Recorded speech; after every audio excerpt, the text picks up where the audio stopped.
बगा खोजी के मुअज़्ज़िज़ नाज़रीन, आपने बहुत से कैद खानों और जेलों का जिक्र तो सुना ही होगा, मगर आज की इस वीडियो में हम आपको काला पानी जेल के बारे में कुछ ऐसे हक़ाइक़ बताएंगे जो शायद आपके रोंगटे खड़े कर दें। इस जेल की खसूसियात में काली कीचड़ वाली दलदलें, बिच्छू के साइज़ के मच्छर, ख़तरनाक सांप, अजदहे, जुएं, अजीबो गरीब किस्म के बेशुमार इक़साम के जहरीले कीड़े मकोड़े और छिपकलियों की भरमार हैं। शायद आज भी जहां रात की तारीखी में एड़ियां रगड़ रगड़ कर जान देने वाले लाखों कैदियों की सिसकियां चीखती और कराहती सुनाई देती होंगी, सेलुलर जेल जो काला पानी के नाम से मारूफ है, जज़ायर इंडमान और निकोबार में वाक़ई एक इस्तामारी और दुनिया की बदतरीन जेल थी। बरतानवी हुकूमत अपने सियासी कैदियों को जहां जिला वतन करती थी, अब इस जेल की इमारत को एक यादगार कौमी इमारत के तौर पर इस्तेमाल किया जाता है। ये एक ऐसी जेल थी जिसका नाम ही खौफो दहशत और एड़ियां रगड़ रगड़ कर मरने की अलामत समझा जाता था। ये जेल खास तौर पर इन अफराद के लिए थी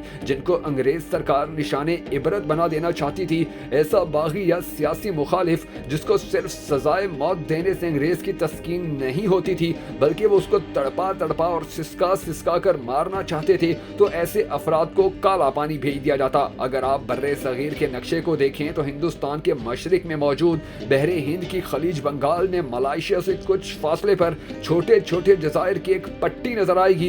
ये जज़ायर इंडमान कहलाते हैं। इन जज़ायर को ही अंग्रेज ने एक ऐसी जेल और कैद खाने में बदल दिया था जहां से फरार होना नामुमकिन था, जिसकी एक वजह यह भी थी कि ये जज़ायर इंतहाई भयानक और खौफनाक थे। इंडमान पूरी दुनिया में इस एतबार से अपनी अलग पहचान रखता है कि वस्ती इंडमान में तकरीबन 650 मुरब्बा किलोमीटर के जजीरों में पत्थरों और फौलाद के जमाने के तहजीबो तमद्दन से आरी वैशी किस्म के लोग माजी करीब तक मौजूद रहे, जो हमेशा बरहना रहते और पूरी दुनिया में इनकी जबान कोई नहीं समझ सकता था। वो मुहज्जब इंसानों से दूर भागते और जिंदगी भर जंगलों से बाहर नहीं निकले। वो लोग शहरी और इंसानों से वहशत खाते और उन पर हमला कर देते। इनके इलाकों को हुकूमत ने महफूज करार देकर इसके आसपास पहरा बिठा दिया और जेल से भागने वाला कैदी अगर पुलिस या सांपों से बच भी जाता तो इनका निशाना जरूर बन जाता था। इस जेल में कैदी अगर सख्त जिस्मानी मुशक्कत से न मरते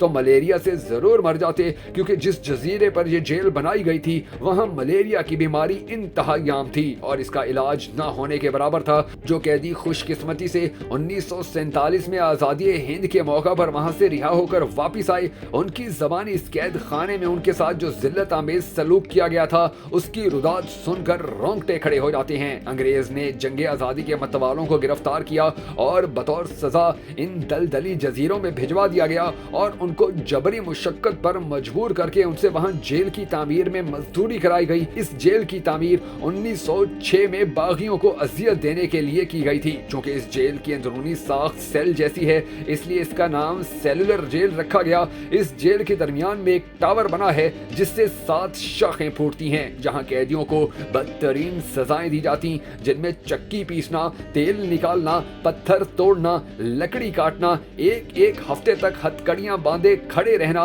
तन्हाई के दिन गुजारना, 4-4 दिन तक भूखे रखा जाना, 10-10 दिनों तक क्रॉस बार की हालत में रहना वगैरह शामिल थे। इस जेल में मिलावट शुदा खुराक, झूठ, रिश्वतखोरी, जनाबिल जबर, अगवा, हरामकारी और हराम खोरी से लेकर जिंदा और मुर्दा इंसानों की इज्जत लूटने का जुर्म करने वाले सारी उम्र के लिए कैद किए जाते थे। यहाँ से आजाद होने वाले एक कैदी ने बताया था कि जहाँ इनके हाथों में हथकड़ियां, पैरों में बेड़ियां, जिस्म पर जेल का लिबास और कमर पर लोहे की सलाखें होती थीं। अंग्रेज ने इनके लिए खास लोहे के ताले और पिंजरे तैयार करवाए थे। इन पिंजरों में लोहे की चोंचदार सलाखें होती, जिसकी वजह से कैदी न सहारा ले सकते थे और न ही बैठ सकते थे। हर कोठड़ी पर छप्पर था जिसकी छत टपकती थी। बदबूदार पानी, खारिश और बीमारी के इलाज का कोई हल नहीं दिया जाता था। 30 दिसंबर 1943 को यहाँ हिंदुस्तानी परचम लहराया गया। दूसरी जंग अजीम के सबब